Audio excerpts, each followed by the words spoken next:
Yo, yo, yo, this is your Antwerp man here, and today is Saturday, June 14th, and right now I'm here at Farmers Blossom in around Center, Cubao, Quezon City, and I am here to go on a specific place that really piqued my interest. You know what, that I've been coming here for many years. And this particular fast food I just saw days ago.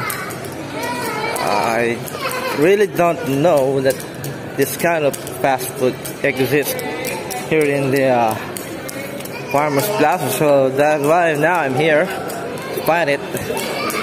So sorry to my pronunciation, sorry for my English, kind of drunk, but this is how I speak.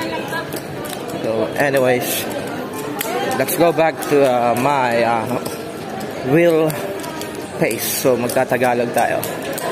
So ngayon, hindi ko pa alam kung saan banda yung store na yon, but I will show it to you in a surprising, I will show it to you in surprise. One is nasabi kong fast food. Yan. So it's mahabang post, guys. So kaya naliligaw lang talaga ako. Ayun! Huh? Look at this. So we finally found the place that I'm talking about. So this is TFF, stands for Tarsier Fried Food. So ito yun, guys. Yun. The place that I'm talking about is here. So this is a shrine. Yes. See that monkey here? So it's a tarsier, by the way. Sorry about that. So ito yung place, guys. Oh my. It's gotta be a new shrine for Bang Dream fans, especially for Abby Mujica fans, because this past 2 days ago, 2 of those voice actresses came here to buy. I think they bought some food here, and one of my friends told me that the food they have here is I think it's kind of Japanese food, something like that. So here's the mascot here. They have the selfie here on that photo that I've been showing here in this video. So yan yun, guys. Oh my god. So this has to be a new shrine. Now I'm here, and yeah, we do have the menu here. All right, fair enough with the prices, the food they have. It's really living up to its lime. It's all fried, man, all fried. So it's, yeah, it's TFF, Tarsier Fried Food. So I gotta buy and try something here, and I will be going back, guys. So yeah, guys, I'm back. As you can see here, I bought a meal here for takeout, and I will try to taste it once I go back home. For now, gotta wait for that order, and we will continue to stock. We're still waiting for that. Then I was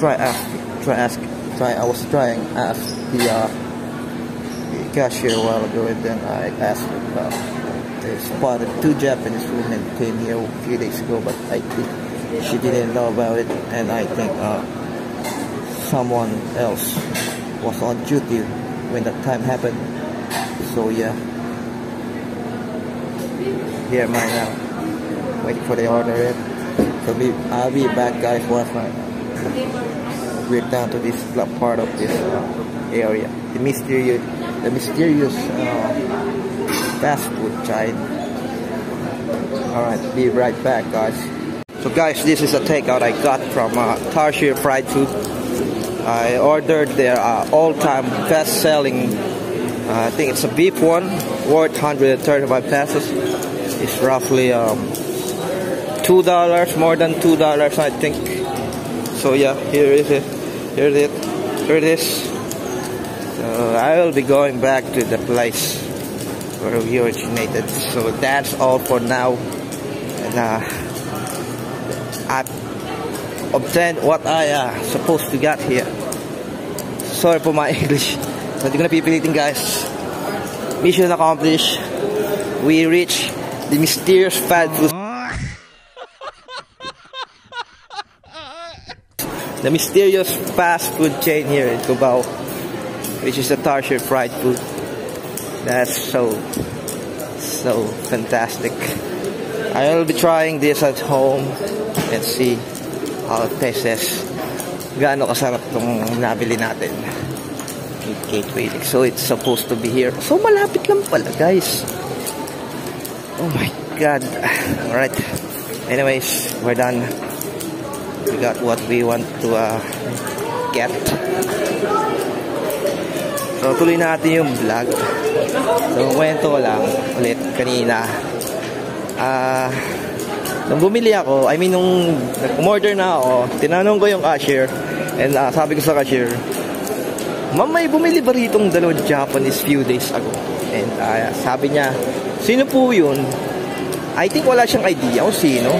And I think, siguro, that time nung nagpunta si Sasaki Rico tsaka si Yonizawa Akane dun sa TFF, I think ibang cashier naka-duty that time. So I think dapat tinanong ko pala dun is yung manager. So possibly yung manager alam. Pero nahiya na rin ako dahil yun nga, baka sabihin anong isipin sa akin. Since nagbablog nga tayo. Pero it is what it is. Basta nakita na natin yung mysterious fast food chain dito sa Cubao. Kasi nakita natin yung post na yun. What? I was like, what? Meron palang ganun.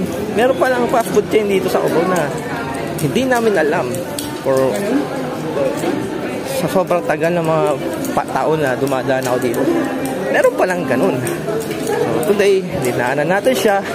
And yes, it is legitimate na meron nga dito ganong fast food chain. So yun nga, ando na rin naman lang din tayo. Took the opportunity, bumili na tayo ng isang meal. And we bought their all-time best-selling one. And ayun, mabili naman tayo. So yan, pauwi na tayo ngayon, guys. So mission accomplished, like I said. And took also a selfie. Really, that's so amazing experience doing this as a solo one. And trying asking some of my acquaintances about that